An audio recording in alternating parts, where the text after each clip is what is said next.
The Red Death had long devastated the country. No pestilence had ever been so fatal or so hideous.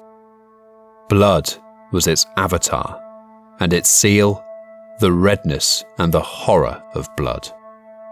There were sharp pains and sudden dizziness, and then profuse bleeding at the pores with dissolution. The scarlet stains upon the body, and especially upon the face of the victim, were the pest ban which shut him out from the aid and from the sympathy of his fellow men. And the whole seizure, progress, and termination of the disease were the incidents of half an hour. But the Prince Prospero was happy and dauntless and sagacious. When his dominions were half depopulated, he summoned to his presence 1,000 hale and light-hearted friends from among the knights and dames of his court, and with these retired to the deep seclusion of one of his castellated abbeys. This was an extensive and magnificent structure, the creation of the prince's own eccentric yet august taste. A strong and lofty wall girdled it in. This wall had gates of iron. The courtiers, having entered, brought furnaces and massy hammers and welded the bolts. They resolved to leave means neither of ingress nor egress to the sudden impulses of despair or of frenzy from within. The abbey was amply provisioned. With such precautions, the courtiers might bid defiance to contagion. The external world could take care of itself. In the meantime, it was folly to grieve or to think.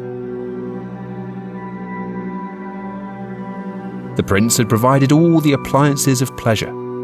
There were buffoons, there were improvisatori, there were ballet dancers, there were musicians, there was beauty, there was wine. All these and security were within. Without was the Red Death.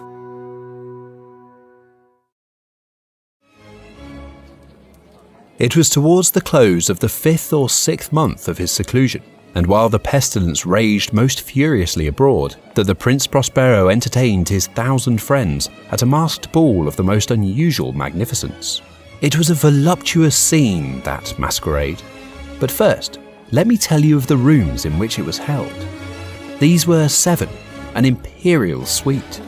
In many palaces, however, such suites form a long and straight vista, while the folding doors slide back nearly to the walls on either hand, so that the view of the whole extent is scarcely impeded. Here, the case was very different. As might have been expected from the Duke's love of the bizarre, the apartments were so irregularly disposed that the vision embraced but little more than one at a time. There was a sharp turn at every 20 or 30 yards, and at each turn, a novel effect. To the right and left, in the middle of each wall, a tall and narrow Gothic window looked out upon a closed corridor which pursued the windings of the suite. These windows were of stained glass whose colour varied in accordance with the prevailing hue of the decorations of the chamber into which it opened. That at the eastern extremity was hung, for example, in blue, and vividly blue were its windows. The second chamber was purple in its ornaments and tapestries, and here the panes were purple. The third was green throughout, and so were the casements. The fourth was furnished and lighted with orange, the fifth with white, the sixth with violet. The seventh apartment was closely shrouded in black velvet tapestries that hung all over the ceiling and down the walls, falling in heavy folds upon a carpet of the same material and hue. But in this chamber only, the colour of the windows failed to correspond with the decorations. The panes here were scarlet, a deep blood colour. Now, in no one of the 7 apartments was there any lamp or candelabrum, amid the profusion of golden ornaments that lay scattered to and fro or depended from the roof. There was no light of any kind emanating from lamp or candle within the suite of chambers. But in the corridors that followed the suite, there stood, opposite to each window, a heavy tripod, bearing a brazier of fire that projected its rays through the tinted glass and so glaringly illuminated the room. And thus were produced a multitude of gaudy and fantastic appearances. But in the western, or black chamber, the effect of the firelight that streamed upon the dark hangings through the blood-tinted panes was ghastly in the extreme, and produced so wild a look upon the countenances of those who entered that there were few of the company bold enough to set foot within its precincts at all. It was in this apartment also that there stood against the western wall a gigantic clock of ebony. Its pendulum swung to and fro with a dull, heavy, monotonous clang, and when the minute hand made the circuit of the face, and the hour was to be stricken, there came from the brazen lungs of the clock a sound which was clear and loud and deep and exceedingly musical, but of so peculiar a note and emphasis that, at each lapse of an hour, the musicians of the orchestra were constrained to pause momentarily in their performance, to hearken to the sound.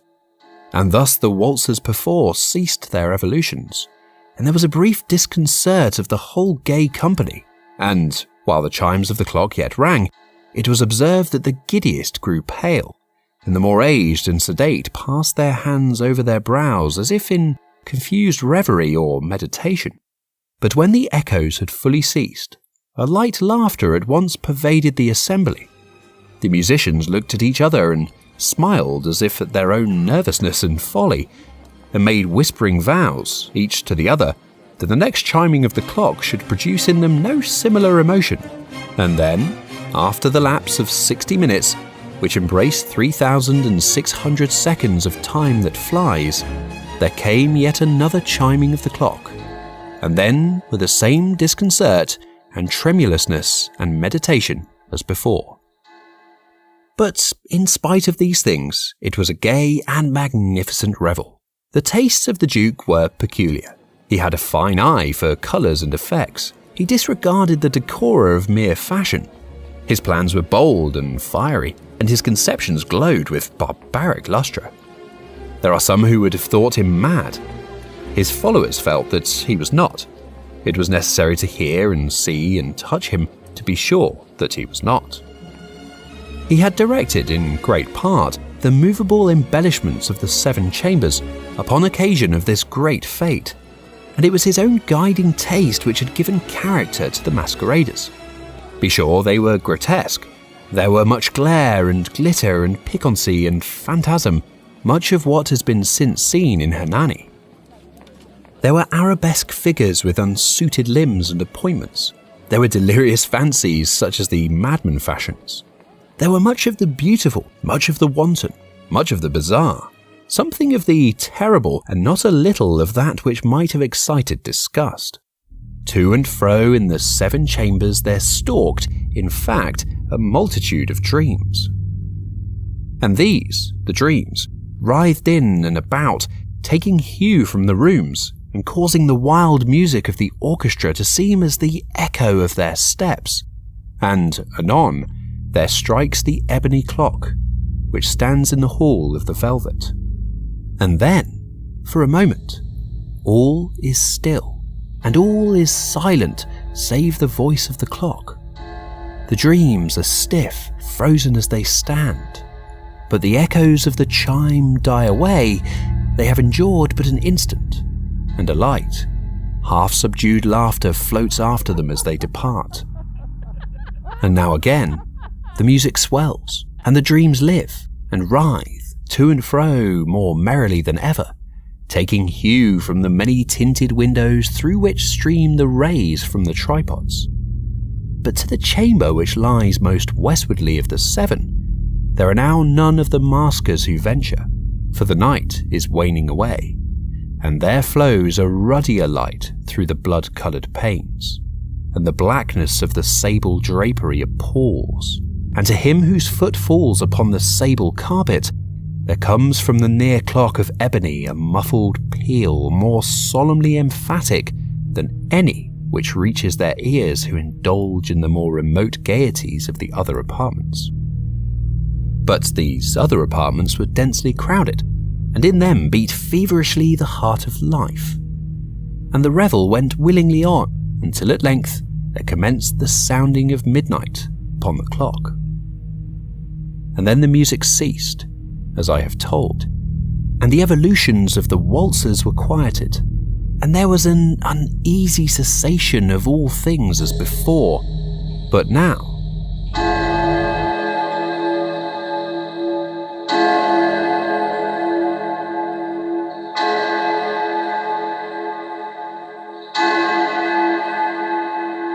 there were 12 strokes to be sounded by the bell of the clock. And thus it happened, perhaps, that more of thought crept, with more of time, into the meditations of the thoughtful among those who revelled. And thus too it happened, perhaps, that before the last echoes of the last chime had utterly sunk into silence, there were many individuals in the crowd who had found leisure to become aware of the presence of a masked figure, which had arrested the attention of no single individual before. And the rumour of this new presence having spread itself whisperingly around, there arose at length from the whole company a buzz, or murmur, expressive of disapprobation and surprise. Then, finally, of terror, of horror, and of disgust. In an assembly of phantasms such as I have painted, it may well be supposed that no ordinary appearance could have excited such sensation. In truth, the masquerade license of the night was nearly unlimited. But the figure in question had out-Heroded Herod, and gone beyond the bounds of even the prince's indefinite decorum. There are chords in the hearts of the most reckless which cannot be touched without emotion. Even with the utterly lost, to whom life and death are equally jests, there are matters of which no jest can be made. The whole company, indeed, seemed now deeply to feel that in the costume and bearing of the stranger, neither wit nor propriety existed. The figure was tall and gaunt, and shrouded from head to foot in the habiliments of the grave. The mask which concealed the visage was made so nearly to resemble the countenance of a stiffened corpse that the closest scrutiny must have had difficulty in detecting the cheat. And yet, all this might have been endured, if not approved, by the mad revellers around. But the murmur had gone so far as to assume the type of the Red Death. His vesture was dabbled in blood, and his broad brow, with all the features of the face, was besprinkled with the scarlet horror. When the eyes of the Prince Prospero fell upon this spectral image, which, with a slow and solemn movement, as if more fully to sustain its role, stalked to and fro among the waltzers, he was seen to be convulsed, in the first moment with a strong shudder, either of terror or distaste, but in the next, his brow reddened with rage. "Who dares?" he demanded hoarsely of the courtiers who stood near him. "Who dares insult us with this blasphemous mockery? Seize him and unmask him, that we may know whom we have to hang at sunrise from the battlements." It was in the eastern or blue chamber in which stood the Prince Prospero as he uttered these words. They rang throughout the 7 rooms loudly and clearly, for the prince was a bold and robust man, and the music had become hushed at the waving of his hand. It was in the blue room where stood the prince, with a group of pale courtiers by his side. At first, as he spoke, there was a slight rushing movement of this group in the direction of the intruder, who, at the moment, was also near at hand, and now, with deliberate and stately step, made closer approach to the speaker.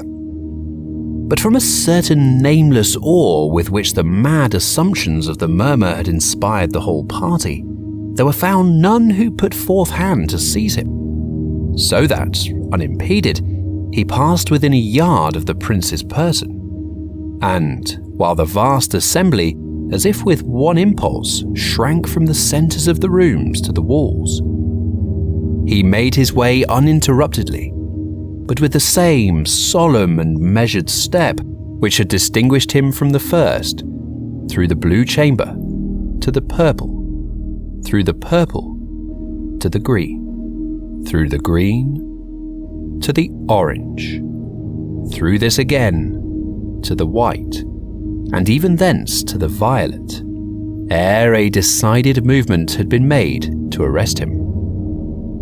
It was then, however, that the Prince Prospero, maddening with rage at the shame of his own momentary cowardice, rushed hurriedly through the 6 chambers, while none followed him on account of a deadly terror that had seized upon all. He bore aloft a drawn dagger, and had approached in rapid impetuosity to within 3 or 4 feet of the retreating figure, when the latter, having attained the extremity of the velvet apartment, turned suddenly and confronted his pursuer. There was a sharp cry, and the dagger dropped gleaming upon the sable carpet, upon which, instantly afterward, fell prostrate in death the Prince Prospero.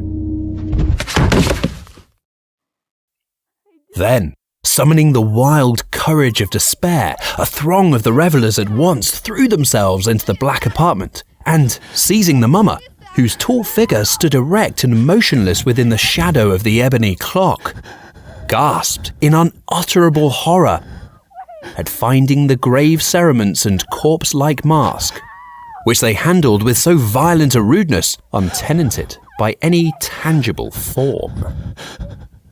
And now was acknowledged the presence of the Red Death. He had come like a thief in the night,